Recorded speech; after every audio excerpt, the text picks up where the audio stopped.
Ayon sa madre na ginamit ng demonyo ang kanyang katawan upang ihatid ang mensahe mula sa hari ng kadiliman. Ikukwento ko sa inyo mga katinagalog ko kung ano nga ba ang nilalaman ng sulat ng madre na sinukuban ni Lucifer.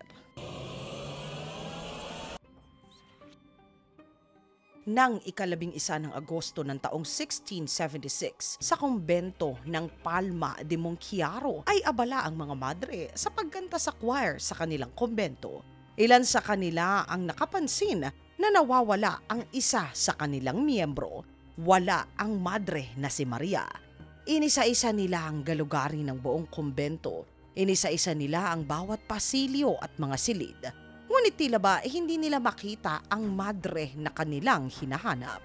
Kaya naman muli sila ay nagpasya na balikan ang kanyang silid na tinutuluyan. Sa paglapit pa lamang nila sa silid ay binalot agad sila ng matinding takot. Mula sa malayo ay dinig nila ang sigaw na umaalingaw-ngaw na ang pinagmumulan ay ang silid ng kanilang kasamahan. Ang silid nitong si Maria.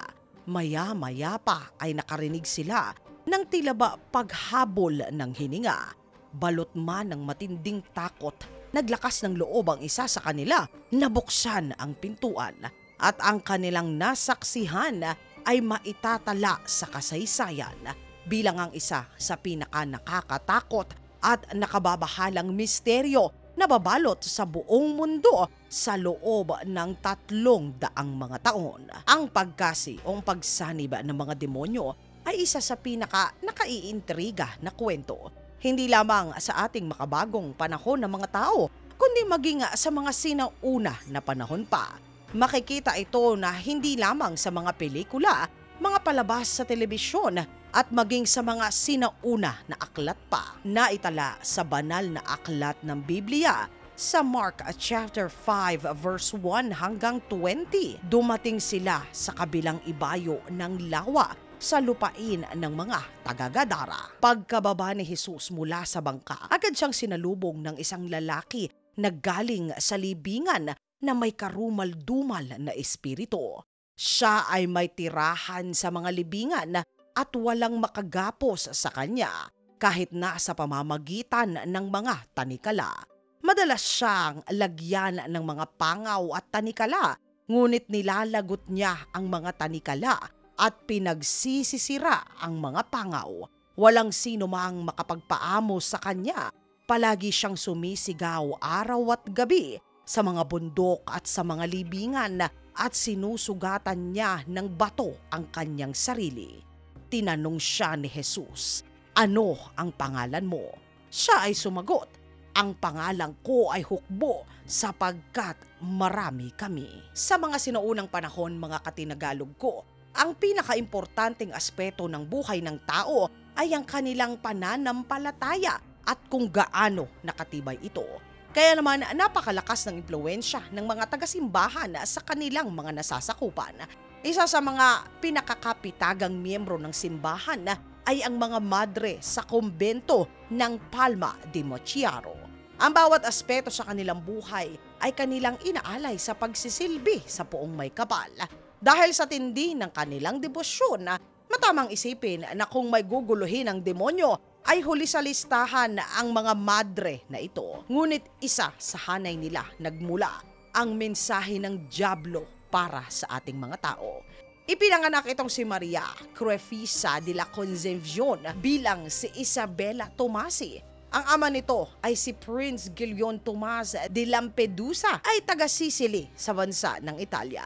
Galing ang ama nito sa lahi ng mga magagaling na mga manunulat. Walang masyadong nakalap tungkol sa ina nitong si Maria. Hindi rin naitala ang kanyang naging buhay ng kanyang kabataan. Nagsimula ang kwento ni Maria nang mapasok na ito sa kumbento.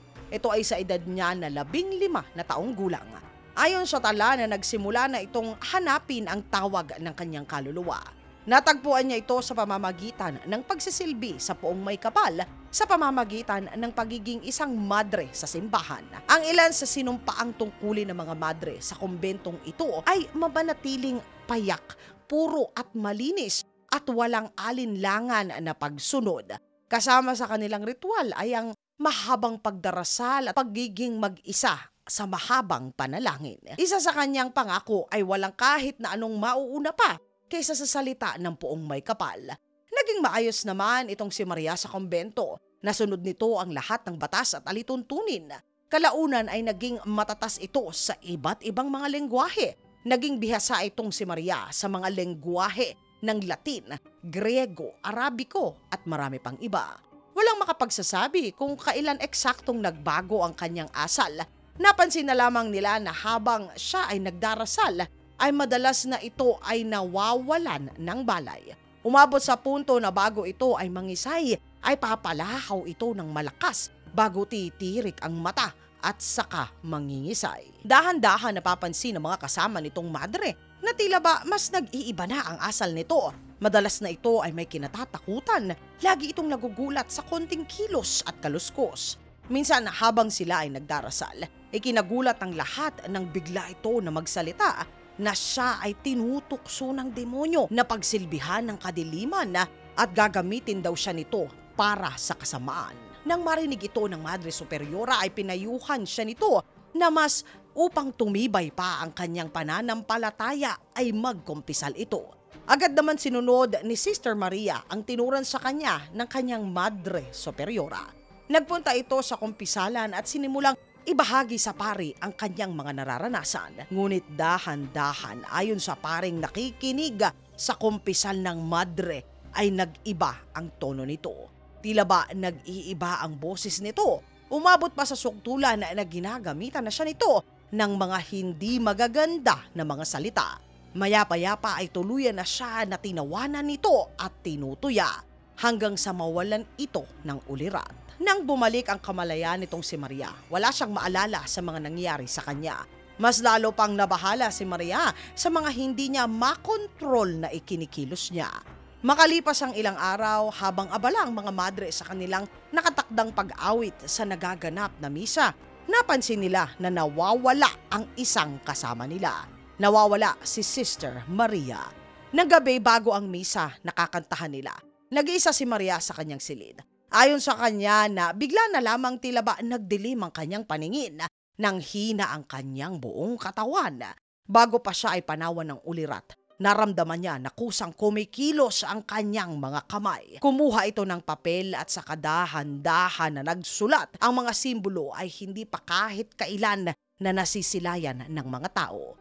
Kinabukasan nang siya ay matagpuan ng kanyang mga kasamahan, ayon sa tala na halos hindi na siya na makilala pa. Habol hininga ito at tila ba tinakbo nito ng paulit-ulit ang buong kumbento. Ang kalahati ng kanyang katawan ay tadtad ng itim na tinta. Iba rin ang itsura ng kanyang muka. Bakas dito ang labis na takot. Sa paligid nakakalat ang sulat na may mga letra na mahiwaga.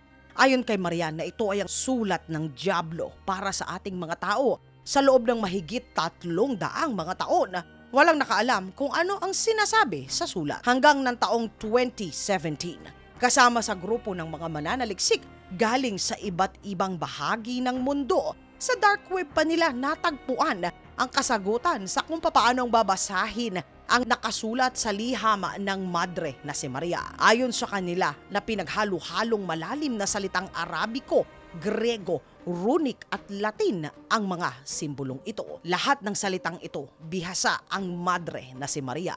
Ang ilan sa bahagi ng sulat na kanilang napuksan ay may mga sumusunod na mga mensahe. Akala ng Diyos na mapapalaya niya ang mga mortal. Ang sistemang ito ay hindi gumagana kanino man. Isinalarawan din sa sulat na ang Diyos Ama, si Jesus at ang Espiritu Santo ay gawa-gawa lamang ng mga tao.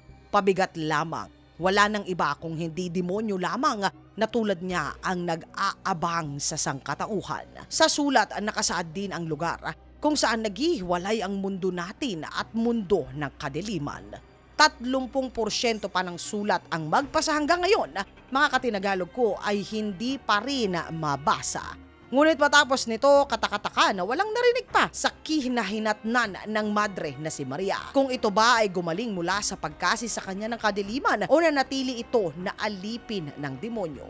Tila ba nabura ang kanyang kwento sa kasaysayan at wala na narinig pa mula sa kinahinatnan niya. Ngunit kung siyensya ang tatanungin, may paliwanag daw ang mga naganap sa madre, mga katinagalog ko. Ayon sa doktor sa pag-iisip na si Daniel Abate, na malamang daw ay may kalagayang pangmental na tinatawag na ang schizophrenia o hindi naman kaya ay bipolar ang madre na si Maria. Lahat daw ng kanyang ipinakikitang simptomas ay nakikita rin sa mga pasyente nito na sumasailalim sa kanyang gamutan. Kasama daw sa simptomas ng ganitong sakit ay ang paghahalusinasyon, kaya inakala nito na nakakakita siya at kinakasihan siya ng demonyo. Kaya naman daw nabuo nito ang sulat dahil daw ito ay pawang sa isip lamang ng madre na si Maria ay nagaganap. Mga katinagalog ko, kung kayo po ba ang tatanungin, saan po kayo mas maniniwala? Sa paliwanag ba ng siyensya o talaga namang kinasihan ang madre na si Maria ng mga demonyo? Isulat po ang inyong saloobin sa comment section sa ilalim upang sama-sama naman po na ito ay ating basahin. Ang may pinakamakabuluhang sagot po ay gagantimpalaan pa rin ng 100G Cashload. Mga katinagalog, maraming salamat po sa pagsama ninyo sa isa na lamang makabuluhang segment natin sa araw na ito.